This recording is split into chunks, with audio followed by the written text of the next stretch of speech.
Bonjour à tous et bienvenue dans ce nouvel épisode de notre formation React dans laquelle nous allons apprendre ensemble à créer des applications web avec le framework React.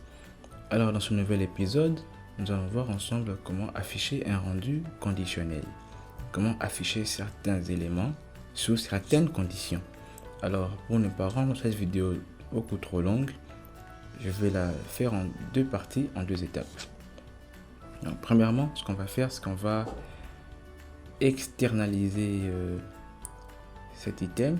On va la stocker dans un autre composant que je vais créer.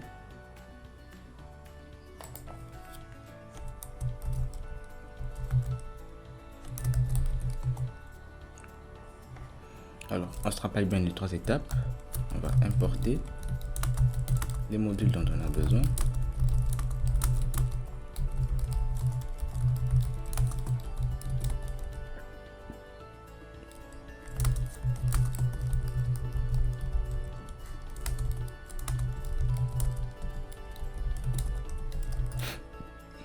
On n'a pas besoin de DOM virtuel ici, alors je passe directement à la suite.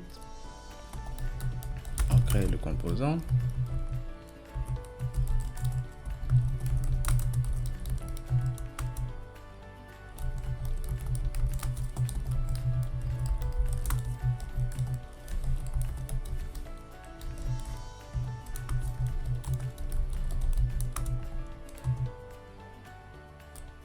Alors pour rappel, je sais que je ne l'ai pas encore signifié, chaque composant React ne peut retourner qu'un seul élément. Donc supposons que je vais retourner trois paragraphes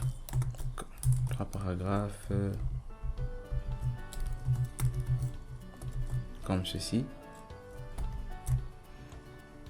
Il y aura une erreur parce que là je ne retourne pas un élément, mais je retourne trois éléments. Alors pour que cela puisse passer, je vais devoir encapsuler ça dans un seul élément. Et la logique veut que dans le HTML, ça soit un élément bloc qui contienne des éléments inline. Alors là, je retourne un élément, mais qui lui a trois enfants. Vraiment quelque chose de différent.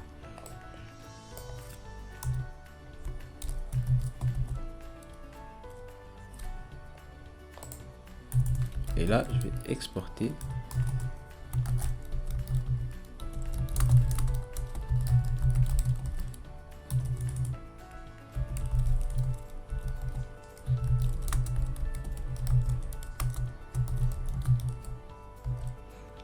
Alors maintenant, qu'est-ce que je vais faire? Je retourne dans app.js. Je vais importer ce module parce qu'il fait partie des modules dont le module app a besoin.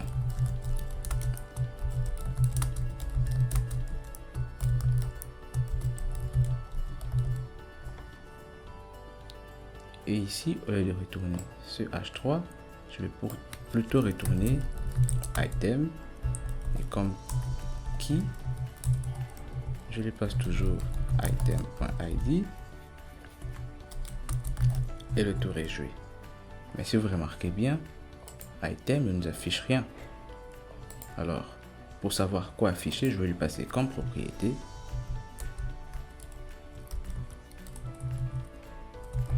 nom qui sera égal à item.nom et aussi âge qui sera égal à item.âge. Et on pourra accéder à tout ceci via des props.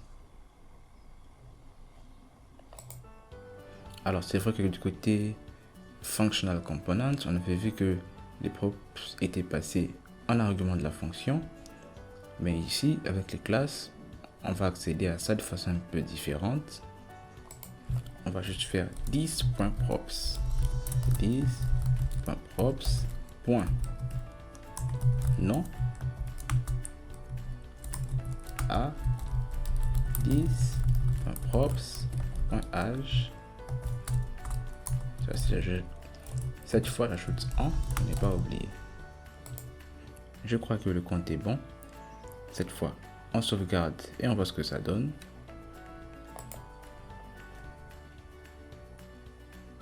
Et voilà, Sophie a 18 ans, Julienne a 28 ans, Marc a 30 ans, Alexandre a 14 ans. Alors, ça sera déjà tout pour cet épisode et pour cette première partie du rendu conditionnel. Dans la seconde partie, on va voir en concret comment afficher du rendu conditionnel. Alors d'ici là, portez-vous bien, likez la vidéo si vous l'avez aimé, partagez-la autour de vous, laissez-moi des commentaires si vous en avez et abonnez-vous à la chaîne si ce n'est pas encore fait. Peace.